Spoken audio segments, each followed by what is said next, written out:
Hello friends, and welcome to the Joy of Miniatures Painting. Got a special little project for us today. This is a Triceratops, which I'm sure will make all of our inner 8-year-olds quite happy to see. I've not done a dinosaur before. In fact, I've never really had cause to field a dinosaur in one of my games, although I do have areas within my campaign world where you can find these guys. I just never had a party with any real cause to go there. But I think this will be fun. Should be a pretty simple little project here. As always, got my super basic paint pack here, and then just some very simple little paints here from Walmart. If you're new to the channel, I try to keep my materials pretty simple because I think that's something that slows a lot of people down from trying to paint their own minis, is thinking that the material cost is going to be really expensive. But I think this was maybe $10. These are 50 cents a piece. So we've got some chestnut here. It's going to be a nice light brown with a matte finish. We'll use that as the base coat.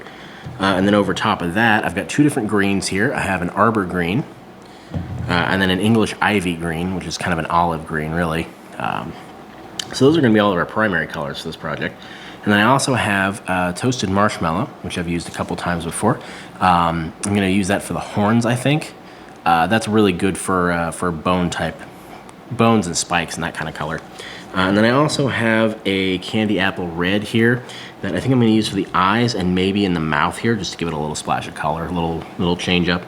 But for right now, let's get started with this brown. We're going to do a nice solid base layer across the whole thing, and then we'll start layering some of the greens over top of that. It should give us a nice little dappled effect on that. So we'll get that shaken up. Tap it here to knock away all the paint from the top. That way it doesn't pop out on us when we get this cap open. Yeah, see, there we go. That's nice. All right. And we'll use one of the bigger brushes for this first part because we're just trying to get paint on plastic. When you're doing multi-layers like this, you want to make sure the first layer is extremely thorough. You want to get in, all the little nooks and crannies, especially under things like that, or down in between under his leg here. Because as long as that base layer is good and you've got all this plastic gray covered up, then the top layers you don't have to worry quite so much about. So let's go ahead and dip in here and get started. And this first layer should go pretty quickly. This isn't a very big model. Just got to make sure we do a thorough job.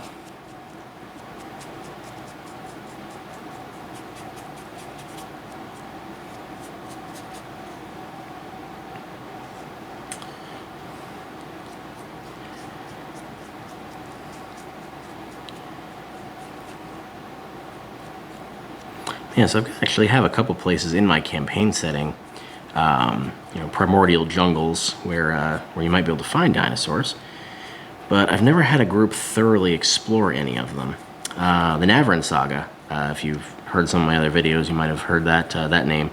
They went to one of the jungles a couple of times, but it was always sort of in passing, like they were going somewhere specific, and they were fairly high level at that point. So they would just fly over top of it without really traveling through the jungle itself. So they never had any cause to encounter dinosaurs. Which is actually especially funny because the sorcerer in that game, as soon as he got high enough level to be able to cast polymorph, he kept asking about T-Rexes. He wanted to know if he'd ever seen one or heard of one or anything like that, and because he wanted to be able to polymorph into one in battle. And frankly, he goes being kind of obnoxious about it after a while.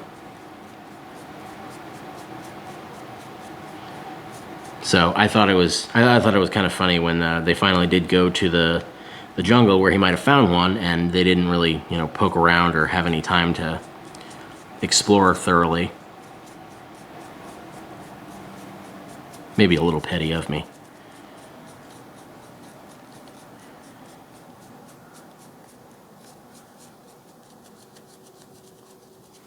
And just make sure we get in all the little bits here and get in around his feet. Hang on to the tail real quick here. Make sure I'm actually keeping this guy on camera for one thing. There we go. Oh, and then yeah, make sure we get in all around his frill. Get all the bits there. We don't want to miss anything.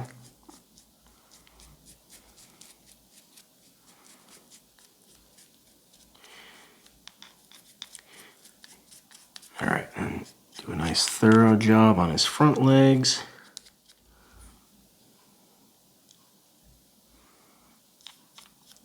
Oh, that was probably a little too much, but that's okay. And then this base we're gonna have to be real thorough on because there's a lot of little nooks and crannies in there that'll be easy to miss. So sometimes you just got to get the brush down in there and wiggle it around, get the get the paint in there.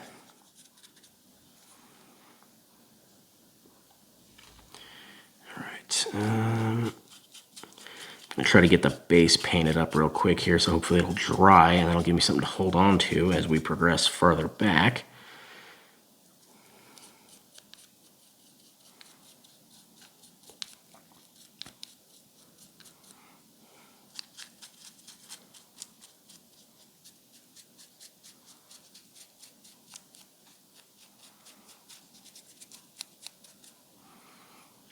Alright, yeah, I'm going to have to focus in here to get under his belly a little bit. So, sorry if that's not very good television, but I can either hold this guy so I can see what I'm doing or so that you can see what I'm doing at the moment.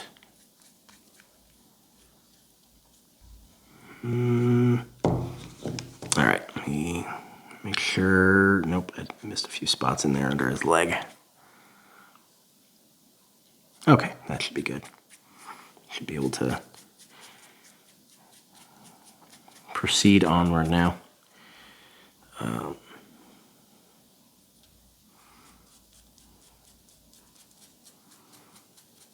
Just hang on to his tail for now. Use that as a bit of a grip. So normally, this is Sunday right now, normally I would have an update on my Discordance Overflow game to share with you. It's a 5th edition D&D game I'm running at the moment. But we were actually off this week because one of the other players was running a little one-shot set in the same world. So the group... Oh, hang on, let me get this guy's the inside of this leg real quick before I launch into my story. That way I don't miss anything. There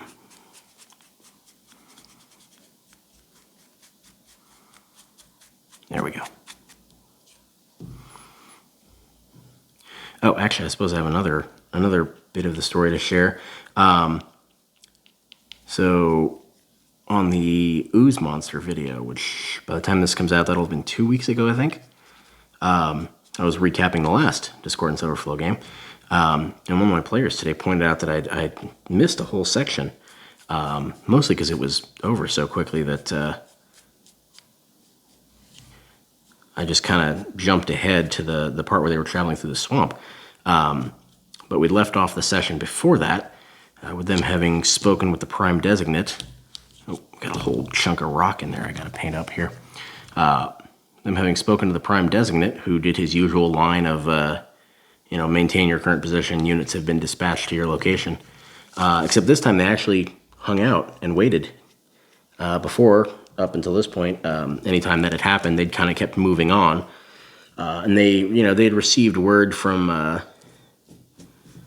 NPCs that they, when they would go back to places, they would find out, yeah, these weird flying metal creatures were here looking for you. You know anything about that? But this time they actually stuck around, and the units were in fact dispatched to their location. These 4 flying drones, basically, about person-sized. All right, yeah. Let me make sure I've got everything on the base here, because this first coat is honestly about done. So anyway, yeah, these 4 about people-sized flying drones show up, and they laid an ambush for the players laid an ambush for the drones as they were coming in. The druid hid off in the swamp off to the side as these things were coming in, and the other 3 stood out to sort of lure bait them inward.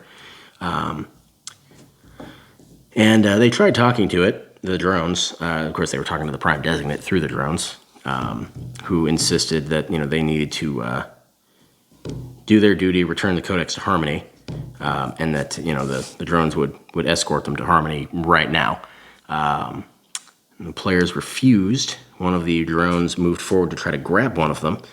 And at that point, the druid pops up out of the swamp off to the side, and drops a lightning bolt on 3 of the 4 of them, which, because she was hidden, I gave the drones disadvantage on their dexterity saves, and they all botched it. So she just dropped a ton of damage on most of the, 3 of the 4 drones right out of the gate. And then the drones rolled crap for their initiative, so they got completely smoked. And then at that point, the players decided to proceed onward. And then that's where the rest of the story picked up from the ooze monster video, with them traveling into the swamp and fighting the venom troll and eventually getting to that facility out there. But one of the players pointed out today that I'd completely omitted all of that part of the story, mostly just because it was over so quickly that it kind of slipped my mind. But I have now rectified that. Just a tiny little bit more of gray I can see in there. All right, so now that I've gotten that, and we've gotten this base layer on here, I'm gonna go ahead and leave that to dry, and I've once again forgotten to grab my paper towel before starting a video, which happens somewhat frequently. But yeah, I'll go ahead and leave that there to dry, and I will come back and explain the story of the side adventure that we did today. All right, we're back. It's been about an hour or so had plenty of time to dry. I did, however, miss a couple of fairly obvious spots, because I was holding on to the tail to paint the rest of it, and then I set it down and just completely missed that, as well as the inside of one of his legs there, you can see. But that'll just take a couple of moments here to touch up. We don't even need one of the bigger brushes. I'm just gonna grab, that should be fine. So just grab the cap on that. We don't need a whole lot of paint, and I want it to dry quickly because we still have other stuff to do here. So we'll just dip in there real quick, and there were a couple of spots here where some of the gray plastic is still showing through, so we'll just wrap that up real quick.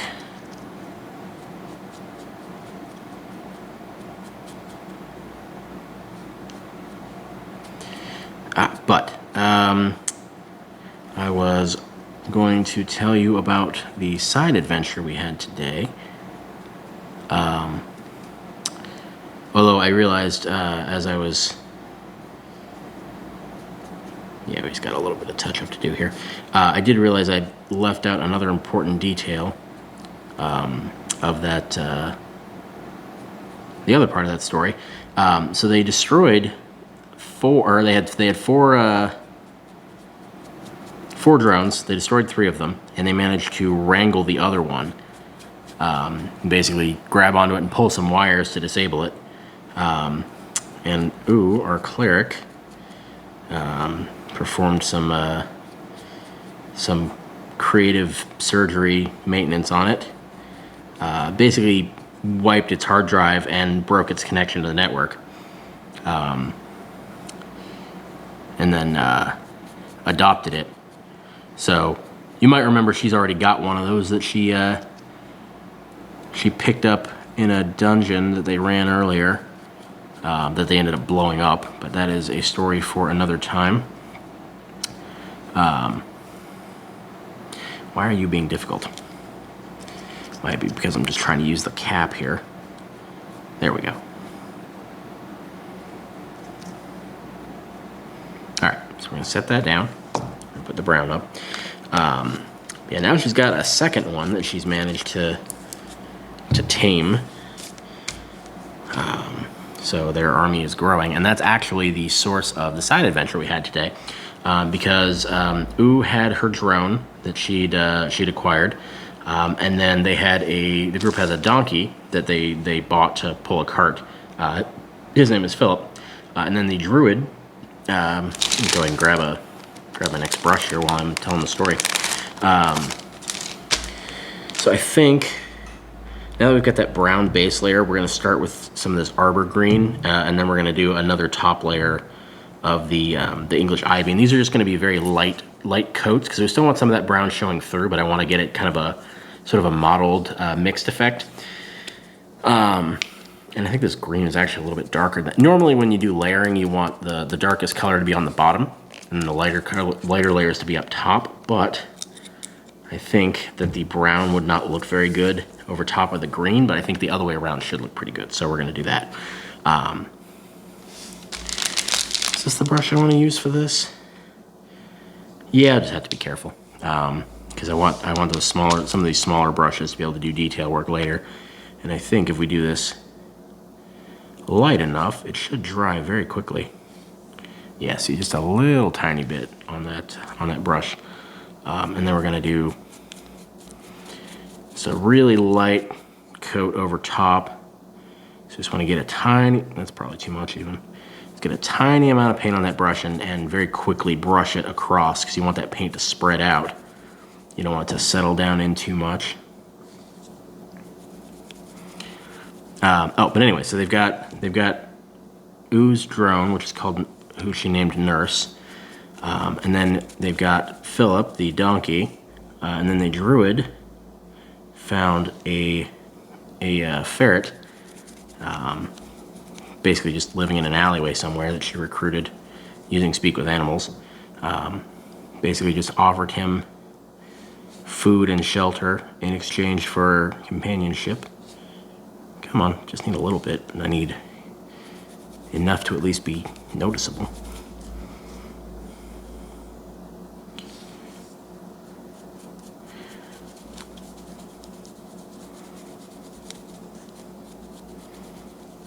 That might have been a little too much, but I guess actually that's looking decent. So we'll put a little bit heavier on this coat over his back, and maybe leave the legs and the belly a little lighter. But anyway, so the druid has a ferret named Roy, which is short for the Destroyer. So the party's got a bit of a menagerie following them around at this point. And a couple of weeks ago, when they were getting ready to head out into the swamp, and they were discussing, leaving the sidekicks behind, because Philip and the cart certainly weren't going to go out in the swamp. And so they left Nurse behind basically to guard the cart, and they decided to leave Roy, just so he wouldn't get into too much trouble out in the swamp with them. And one of the players suggested that it'd be kind of funny to think of them having like a little side adventure while the party is out having the main adventure. And so we actually decided to do that. One of the players volunteered to run this little side adventure for them. So that's what we did today, using a system called Kids on Bikes, which is a very, very simple, sort of more narrative-focused system. I never played it before, but it was really easy to pick up.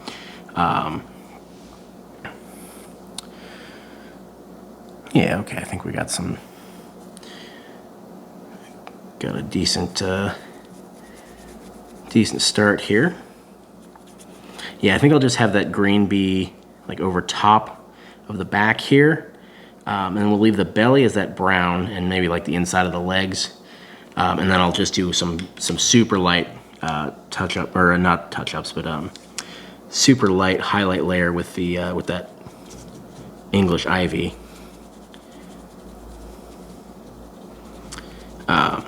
So yeah, I was playing Philip, the donkey, and the druid's player was playing Roy, because it's her ferret, and Nurse's player was playing, Ooze player was playing Nurse, because again, her robot, and then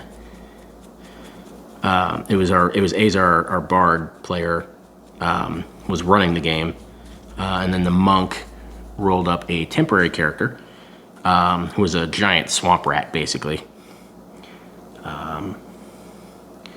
that ended up joining the others for this little wacky hijinks. And in order to properly understand what was going on with that, I need to explain some nonsense that went on quite some time ago in game.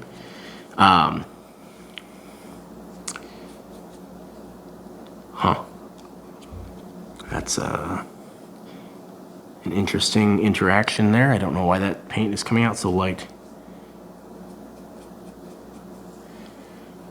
Did I put some brown on there and not let it dry properly? And is that what's happening with that that color interaction now? All right, well, we will worry about that in a little bit.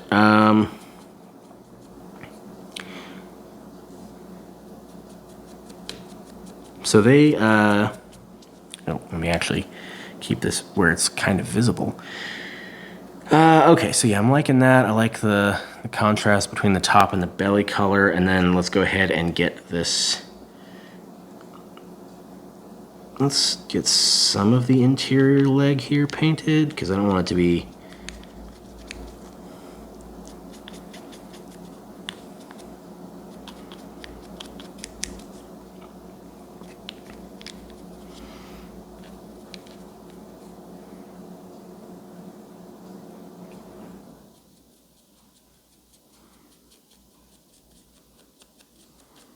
There we go.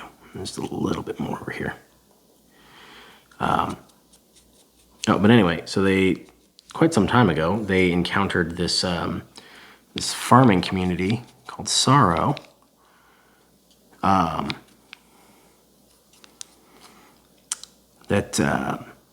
had been experiencing some weird seismic disturbances lately. Tap a little of that extra paint off there on this, because I just need a little bit of color and I don't want to drown it out, so. But yeah, they this farming community had been experiencing some seismic disturbances, and also just some weird happenings, like, you know, tools going missing and weird sinkholes and stuff out in the fields. And so they went to go investigate that because they were curious.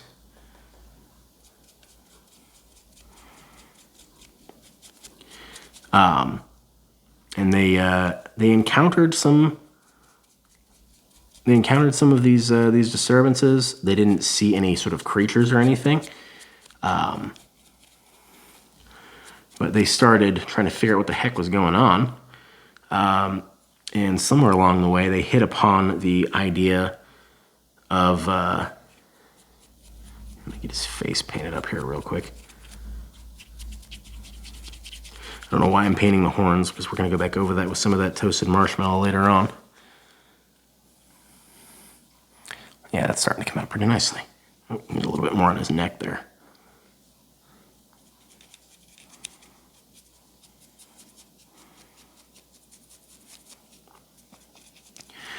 But yeah, they decided, or they happened upon the theory that there was some kind of creature underneath the earth that was causing these disturbances and these strange sightings and disappearances and whatnot. And so they came to the, well, let's just leave it at that for now, because I don't want to spoil the story. But yeah, so that is the context with which we are approaching this this game. All right, let's get a decent look at this fellow. I think I want a little bit more along the back there, because that brown is showing through just a little too strongly.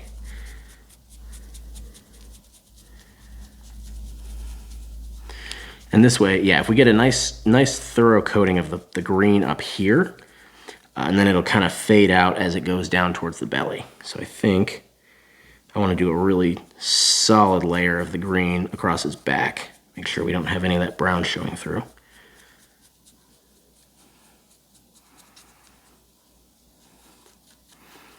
So we start off with everyone hanging out in the stables in the village of Highwater, which is where the cart and all of the sidekicks were left, while the PCs were heading out into the swamp. And they were getting fed. It's evening time. Hang on, make sure I got everything here, because I think, yeah, I'm still seeing some bits of brown here. And I want it to be kind of a faded effect, so I want to make sure that we don't wipe it out too far down, but I want this back to be solid. Very, very solidly green, and then just have it fade.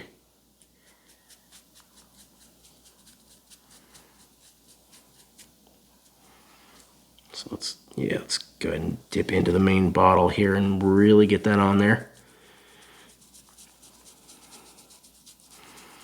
Yeah, so we open up in the stables at high water, which is this little estuary town up on stilts in the edge of the swamp where it kind of runs into the ocean. They're getting fed, and as that's happening, this weird little floating, like, animated lantern floats up into the stable, and the guy who's there feeding them kind of freaks out, smacks it with a shovel, and runs off. And we let's go ahead and get a solid coat of green up here as well. So we take a look at this thing, and it starts talking to us, and, asking us all kinds of weird questions.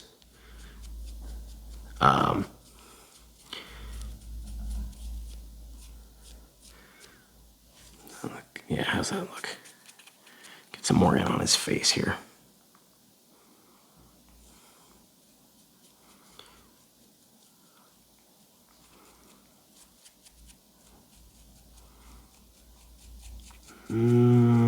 Okay, I might need to. Again, I don't really need to thoroughly paint the horns here, but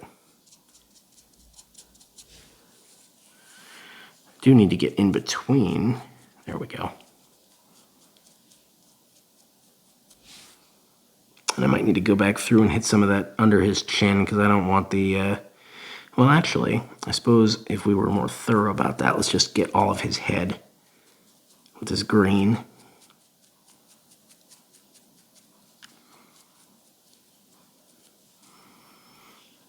I'm not sure about that. We might end up going back and hitting that with some of the brown later, just to dull it down, because now it's just too much of a.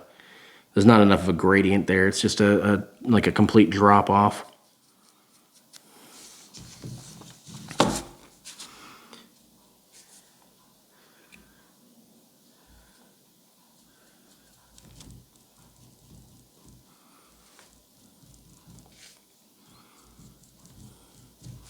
Oh, but anyway, yeah, this weird talking lantern starts asking us questions.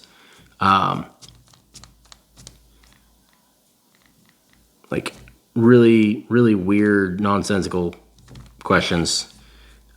So we decided, okay, let's go find people that can help us with this, and because the lantern like sputters at us for a little bit and then dies out. And so we figure, okay, let's go find some people that can maybe help explain this, or at least we can pass this off to.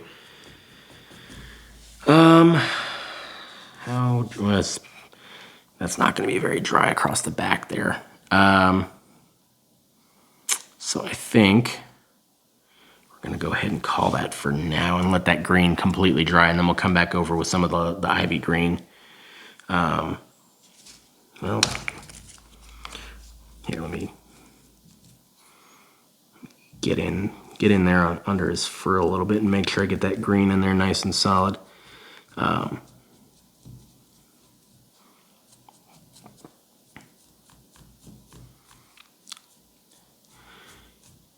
Anyway, most of the people in town have gone out into the swamp at this point with these regular lanterns that they're carrying. And we don't know what's going on, but the town's largely abandoned except for this old lady that we find. And she's able to talk to us because I guess she's a druid or something. We're three of us are animals, and one of us is a robot that just speaks and like beeps and stuff. But she's able to understand us for the most part, so we kind of explain what's going on to her, and she says she doesn't recognize these lanterns, the lantern that we have, or what it's doing. And then as we're talking to her, we see more of those weird lanterns like around the periphery of the town. So we decided to go check out one of those, and I will pick up there later after that has dried. And we're back. It's had a fair bit of time to dry now. It's been a full day. It's Monday now. And I'm liking overall the effect we're getting with that sort of gradient from the deeper green across his back down to the brown on the belly. Definitely need to go back and hit that chin with the brown though, because I don't like that full green there. And there's a couple spots here where I do want to go back over with the darker green just to make sure we've got a good solid coat along the back before we start in on the that other highlight green. So let's go ahead, start with the brown. I don't think we're going to be able to wrap this up. Okay, so we're probably going to end up using all three of these. So let's see what we've got here. Doing the brown is probably going to be the smallest part, so we're going to start with the smallest brush.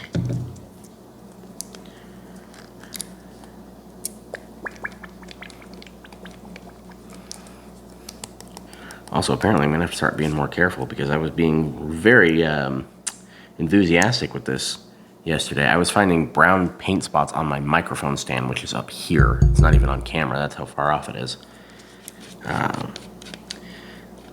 So I was really flinging that stuff around. All right, so this should just take a second. Just want to get some paint on there under his chin. I think basically everything under the frill and that little jaw point he's got there, we're gonna cover up in this brown. And if some of the green's showing through, that's okay. I mean, we still got that dabbled effect.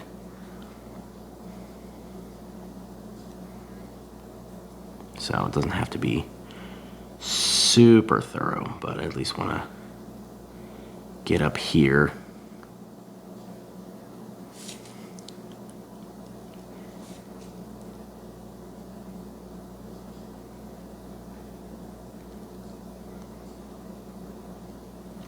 I want to get up to the base of his chin here because I think I'm going to do these little beak bits in that same toasted marshmallow that we're going to do the horns with. I think that'll look good.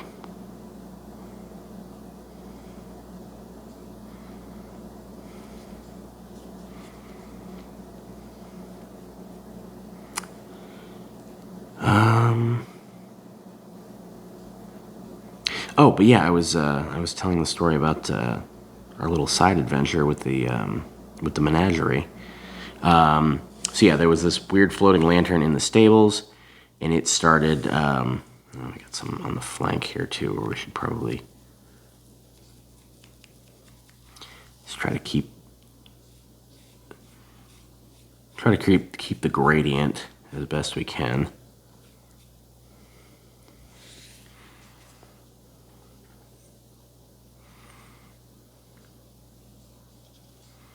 Oh, well, looks like I missed some on the base there too, so let's go ahead and get that while we've got the brown. So yeah, weird floating lantern in the stables. It was talking to us. It was asking the guy that was feeding the critters why he was doing that, and kept asking when the invasion would be. Weird stuff like that. So the stable guy smacked it with a shovel and ran off. And then we took it and ended up, did I just put my finger in the, I sure did. Okay, let's grab him by the frill here so we can try to avoid that when I touch up the base. Yeah,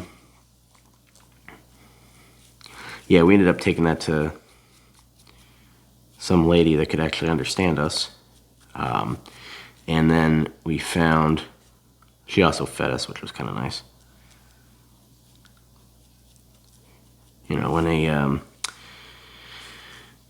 When a donkey, a ferret, and a giant swamp rat come up to your door, the least you can do is offer them some gumbo, I suppose. Yeah, we still got some. It's the problem with having so many nooks and crannies that are also directly under the creature like this, is they're kind of hard to see sometimes. But anyways, we saw more of those weird lanterns off on the periphery of the town, so we went and grabbed another one of them. And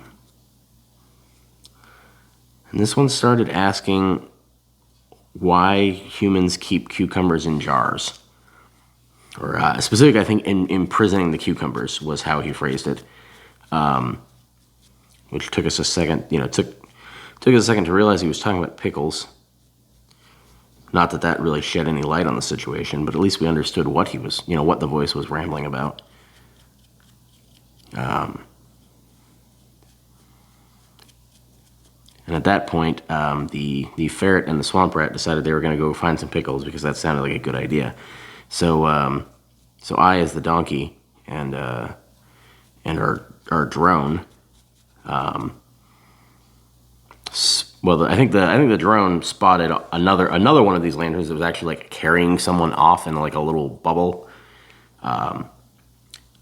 So we went to go deal with that while the rodents went out in search of food, which actually ended up being important. So we'll get back to that.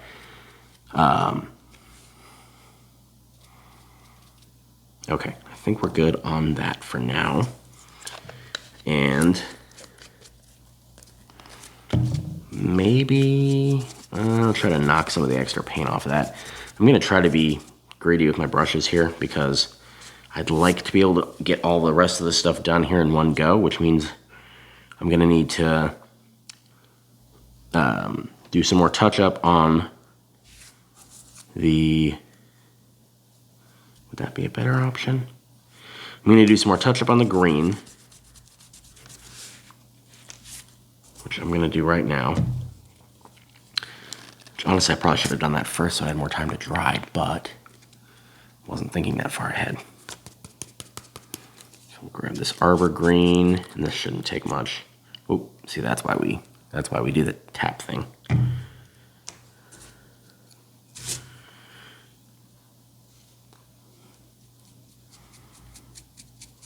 And we're just gonna do another bit of layering over the very back here, because that's where I want the green to be the strongest, and then have it kind of fade down the sides into that brown.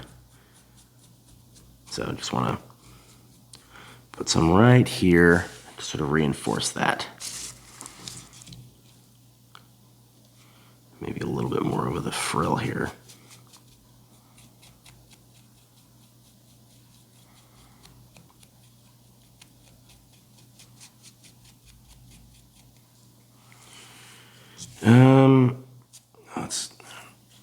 I gotta be careful where I grip this thing.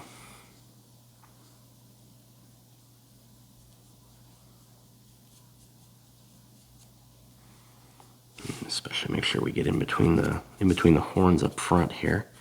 The horns themselves we're gonna be doing in that toasted marshmallow, so I'm not super worried about painting over them.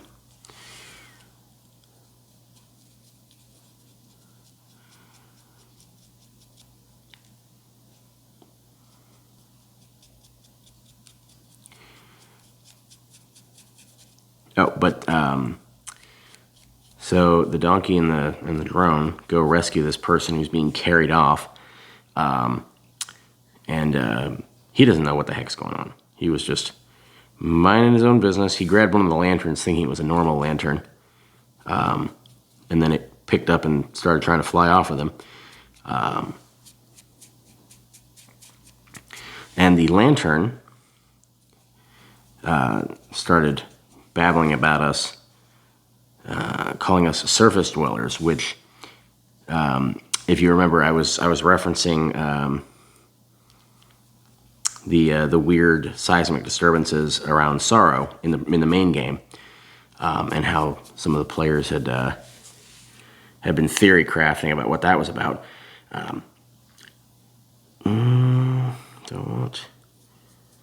Let's maybe get some light paint down here.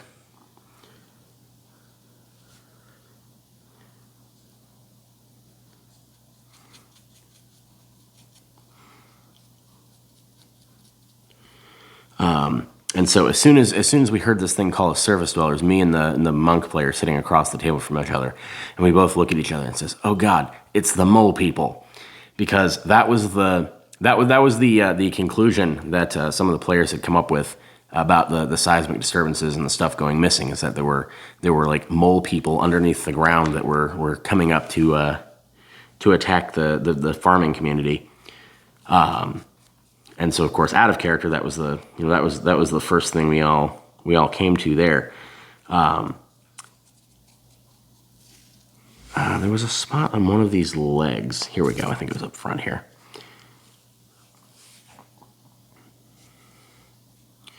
It had some weird coloration on it, so we'll go ahead and try to fix that.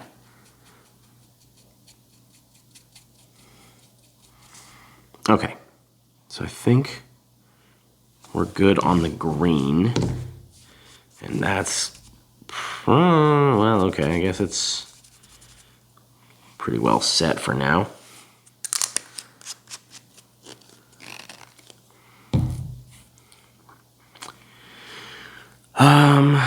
All right, so we're gonna let that dry for a minute, because we're gonna do the English ivy green next across it as a base layer, or not as a base layer, but as a highlight, very light. So I think for now I'm gonna switch over to this.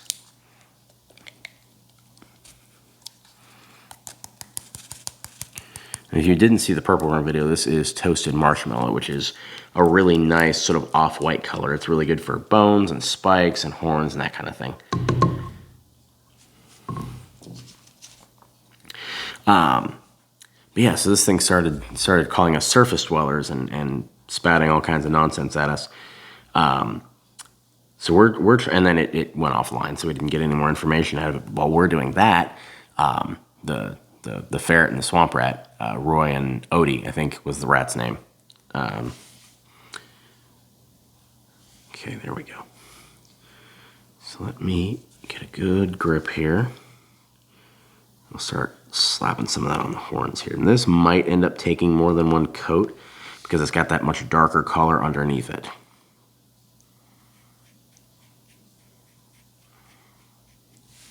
Yeah. Yeah, you can already see that's not... You may also require a more precise brush than this. See, this one's kind of janky. It's a little old, little messed up, so it's got some... It's not super great for precise work like this, so I may have needed a different brush. But we will get done what we can here, and if we have to go back and do a little bit of touch-up afterwards, that's fine. Oh, but anyway, yeah, so Odie and Roy are, they found their pickles. And get a little bit on his nose horn there. I guess we'll go ahead and get these little side horns too. That makes sense.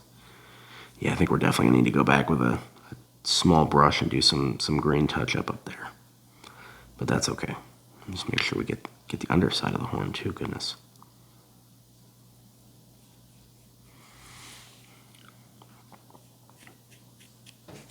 That'd be a silly thing to miss. Not that it would be the first time.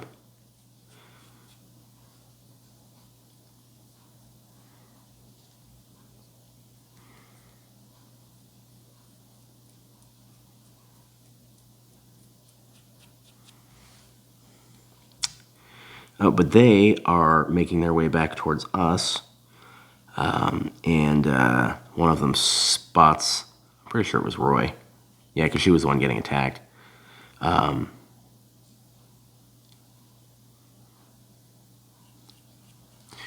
She spots this movement in the water behind them. And as soon as the DM says that, I just, without even thinking about it, just chime in, oh, it's a gator. And of course it was, which... I should have just kept my mouth shut. Not that it was a big surprise that I ruined, but I kind of stepped on the reveal.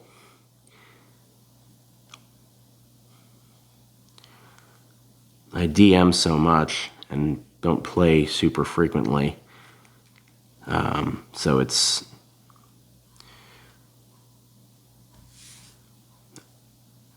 it's just, it's easy for me to kind of stay in that mode. And I need to be better about that when I do play.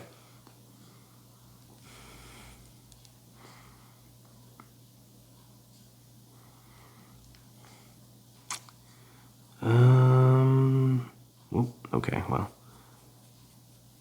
we were going to get that part anyway.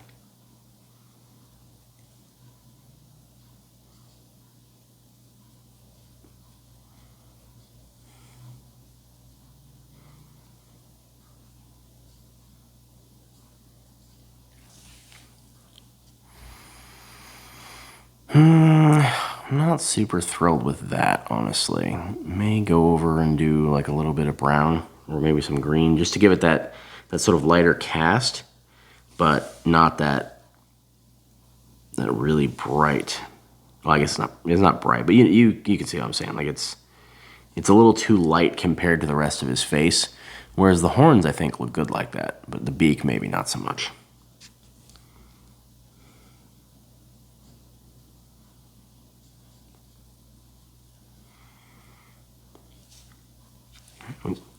Missed the side of his nose horn. Oh, but so the gator jumps out, tries to eat Roy. Roy manages to dodge, and the swamp rat recognizes the gator. Okay, yeah, definitely need to do some green touch up there. Recognizes the gator, they're buddies, so he's like, "Oh, sorry, the gator." He was like, "Sorry, I didn't mean to try to eat your friend. I didn't realize it was you." Do I want to do his toes? Or do I just want to leave that? I think, yeah, because the toes are like, for the most part, kind of jammed down there in the dirt. I think we'd have a hard time, and that one's bent in under. We'd have a hard time getting to them. And I think the same issue with the beak. I think that if we did the toes in this color, it would stand out too much. And he's running around in the dirt, so it's not like his toenails would be super clean anyway. And apparently the back is clean or the dry rather, because I've been touching it and I don't have paint all over my hands. There's a little, can still see there's some wet there. Anyway, the gator tells them about these crazy lanterns he's seen, and that they all seem to be centered out of the reed maze, just a little bit into the swamp. That's why he sort of head into town. He was trying to avoid that. And so we start heading that way.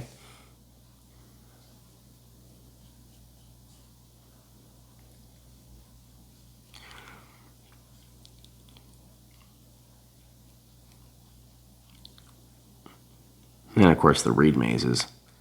I mean, it's a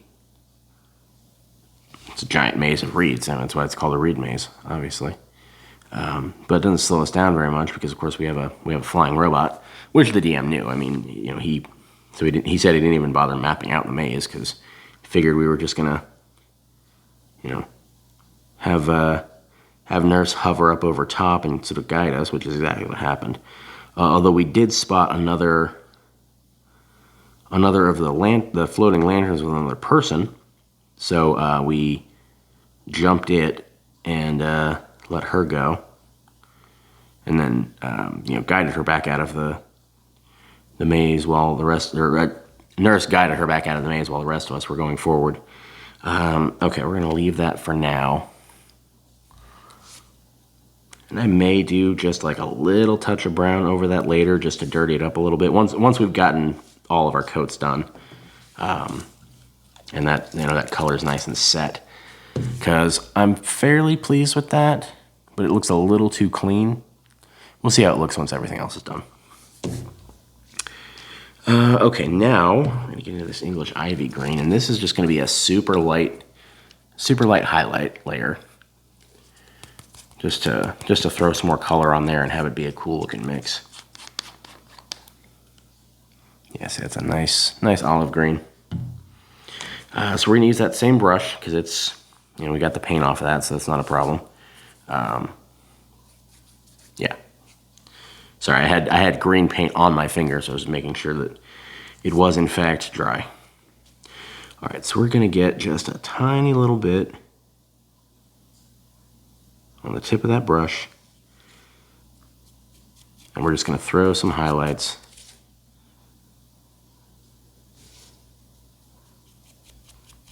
And the trick with that is just a very small amount of paint and then very quick, light brush strokes to get the paint spread out. You don't want it to settle too much. And if you need even less paint, just use like the very corner. And you can even dab some of it off on a paper towel real quick.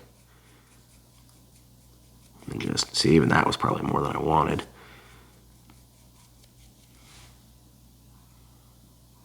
I'll just tap some in over here a little bit. Maybe even get some off the paper towel there.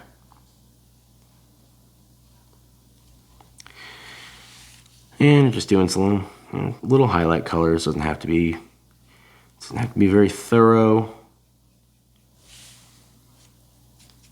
Just enough to throw some extra splashes of color in there and give some variation. Again, just a little bit.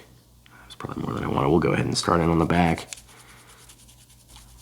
And yeah, see this, especially with a bigger area, it's a lot easier. You can just do these really quick back and forth strokes to really get that paint spread out.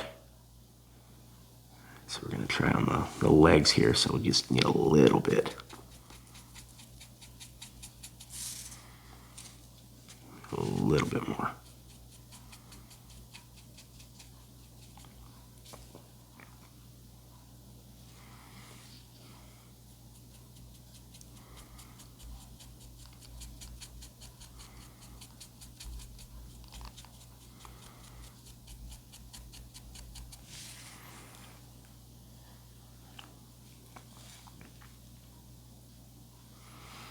So we get down into, oh, okay, well, those horns definitely aren't dry yet.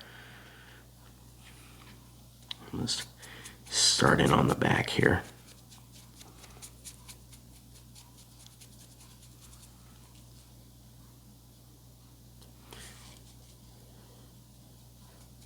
So we get into the center of the reed maze, and there's this giant tree in the middle. We start poking around, and then this other drone, kind of similar to Nurse, pops up out of the muck and starts trying to attack us. Except it's not. So all the pre-fall tech is super high science fiction kind of stuff. So it's fairly quiet for the most part. This thing sounds like it's like a diesel motor. So it's obviously been modified. And it's got these like crazy drill arms that it's attacking us with. So big fight with it. We managed to beat it, although it's a pretty rough. It's it takes the whole group because it's a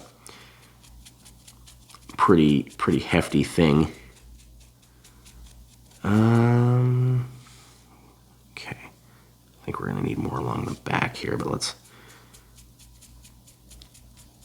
finish everything else up first.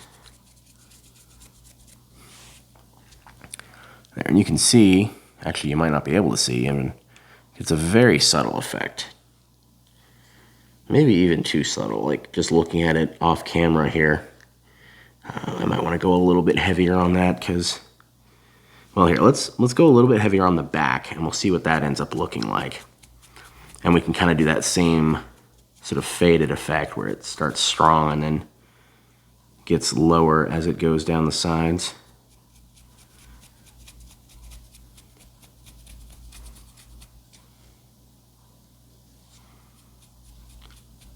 So we fight this giant drill robot, and then we start investigating where it came out of the muck in, and our swamp rat finds like a giant metal panel down there.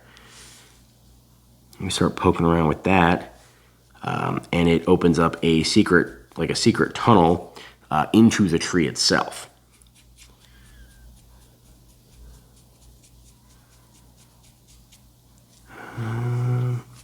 Okay, let's see how that's looking.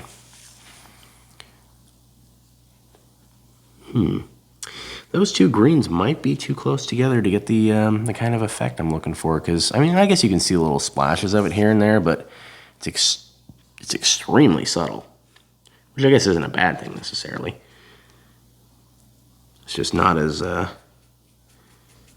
much of an effect as I was expecting.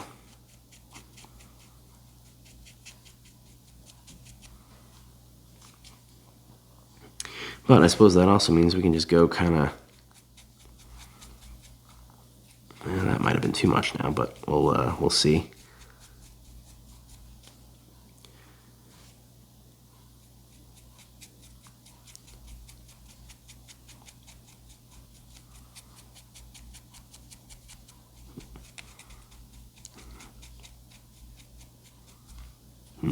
Okay, that might have been too much now.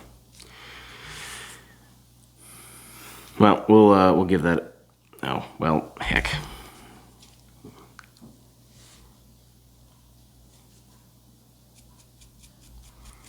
I'm gonna start throwing some more on over here while we give that other side some time to dry and see what it ends up looking like.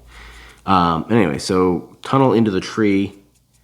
We get in there, and we find a bunch of those lanterns just kind of hanging on racks in the main area, and then an elevator leading down, like a hand crank elevator, like a platform with a rope tied to it, not anything fancy. So we start, we head down there. We start poking around, and all of a sudden this big light comes on, and a bunch of small figures jump out of hiding with crossbows ready to go, like, stop, freeze, how dare you invade. And of course it is in fact mole people, much to everyone's delight. And one of them steps out to address us, acting like, well, and also like they've got this big conspiracy yarn board up on the side of the wall, and it's got like a whole bunch of drawings of various things, including Philip the donkey, who they apparently think is in charge, because him, the donkey being the strongest, obviously would be in charge, right? So they think that I am some kind of, master general tactician. I think, beast marshal, I think is what he called it.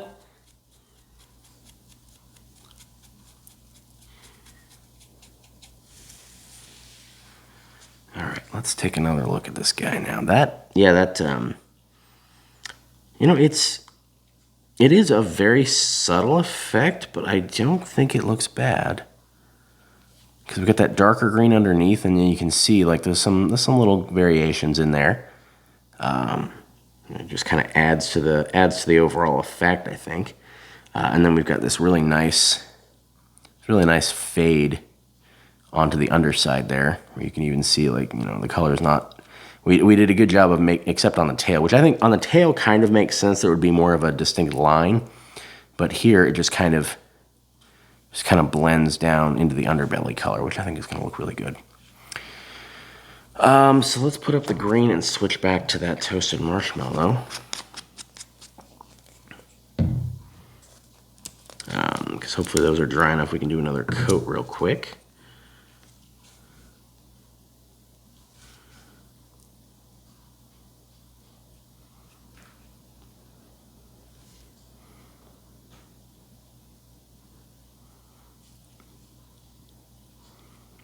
Oh gosh, I actually forgot something really, really amusing that happened when we rescued that guy.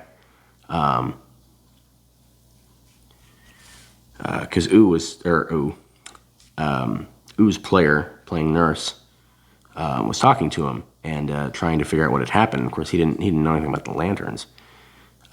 But what he said was, and I'm not sure if this was intentional on the DM's part or if it was just a turn of phrase that we picked up on. But the guy said, I've seen all kinds of weird stuff out in the swamp, but these floating lanterns really take the cake. And of course, the ferret and the swamp rat both keyed in on that as, wait, these things are taking cake? We could get cake? And so that was a big part of their motivation for trying to find out where these lanterns were going.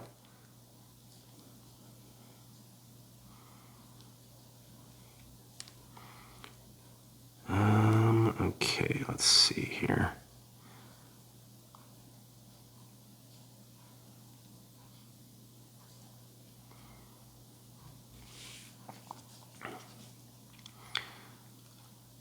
And so we're now underground confronting these mole people and their leader. And they're talking about this war on the surface world, or this invasion from the surface world they've been anticipating. And we're trying to convince them that no, we have no idea who you are or that you were even here. And also, where's their cake? We were told there was cake. We did end up offering them some of the pickles to sort of explain, why there are cucumbers in jars. So that kind of helped.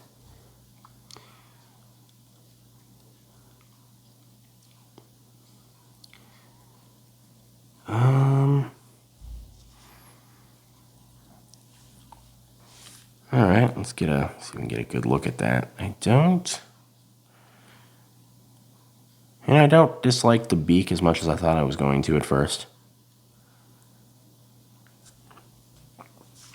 Now that we've got a more thorough coating on there, I think it looks pretty good.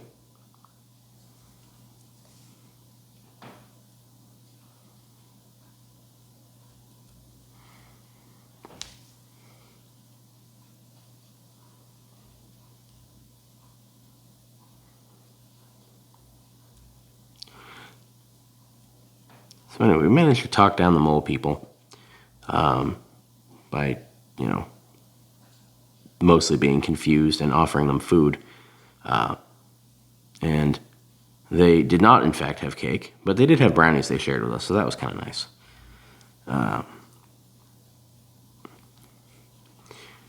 So that was our side adventure. Then we returned back up to the surface with the other prisoners they'd taken.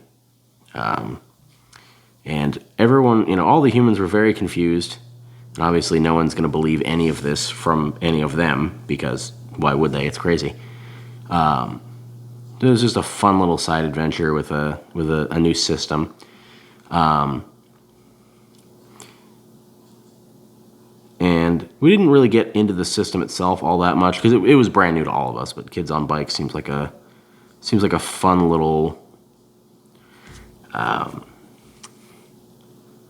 I don't even know how to describe it, really. I don't think cozy game is the proper term, but maybe. All right, so let's see what we've got here. All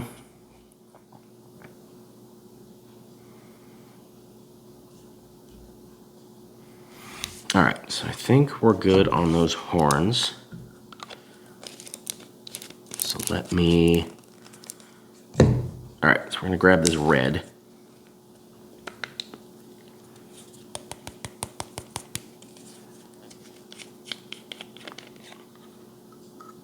Oh gosh, yeah, that is super bright red. Got this little precise brush here because we're going to be doing some very fine detail. Well, fine detail by the standards that I usually go with, For people who do Warhammer minis, this is nothing, I'm sure. But for me, trying to get these eyes is going to be a trick.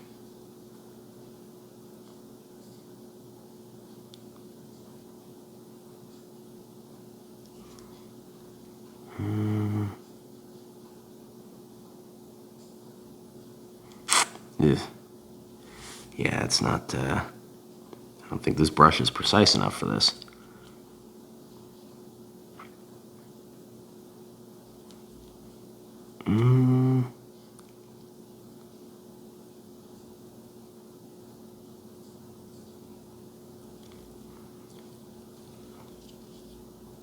Okay, yeah, that one looks okay. That one is kind of awful. Let's see if I can sponge off some of that maybe, or if it dried too quickly. Oh, okay, yeah, we got it. I'll just... there's not enough paint left on that brush to fix that, unfortunately. So we'll just try this again.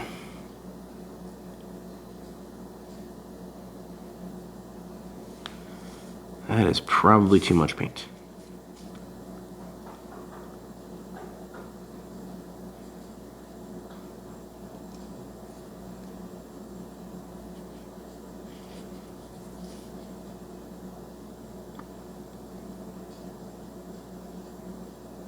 Yeah, there's a reason I don't usually do this level of detail painting, because, well, I don't really have the brushes for it. This is the smallest, most precise brush I have in this pack. It's really not designed for this level of detail, but I suppose that doesn't look bad. That was pretty good. I got that pretty dead on. All right, let's try to get some of this in his mouth as well, just to make that look better.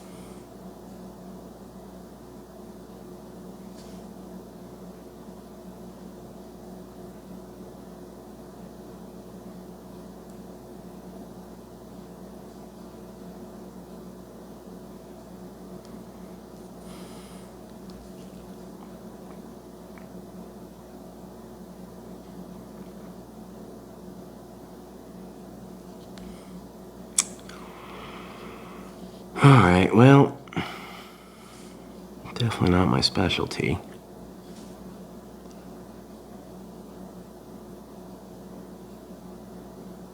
Let's see if we can round this out real quick. I don't want it to look like he's, bleeding or had just eaten somebody or something, because he's an herbivore. But I do want to try to get that green out of there at least. Although I suppose, like the purple worm, if we have some darker color showing through in the mouth, that's not going to be super out of place. All right, so let's see, that's what we've got there. So we got eyes and the mouth and the other eye, and it doesn't look too bad.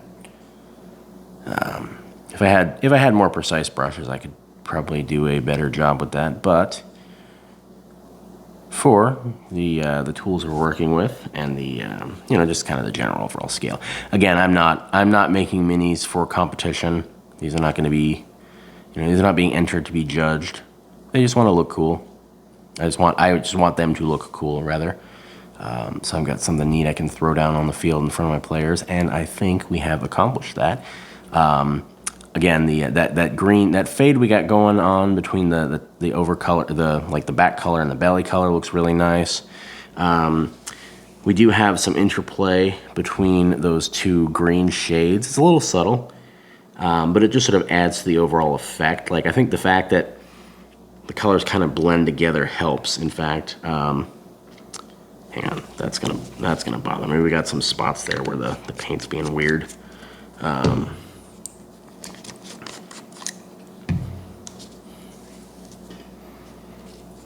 don't know why this is being awkward, but we're gonna try to fix it real quick here. And we'll just throw some more color on there and try to get that spot there where actually, as long as we've got this paint out, there were some spots up here where I kind of bled over with the toasted marshmallow. So let's go ahead and get those fixed up.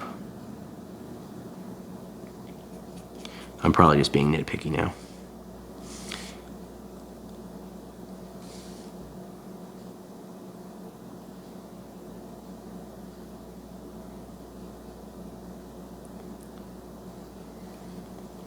I'm definitely just being nitpicky now. But, well, that's the thing with minis is you paint to the extent that your brain is comfortable with it. And sometimes my brain requires a little bit more precision.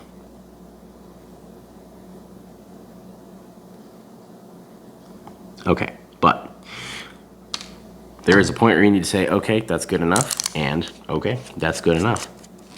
So, I think that wraps up the project. We'll give this guy a nice little spin here so you can get a good look at him. And yeah, I thought about dirtying up those horns a little bit, but I think it's not bad. I think that's gonna look decent.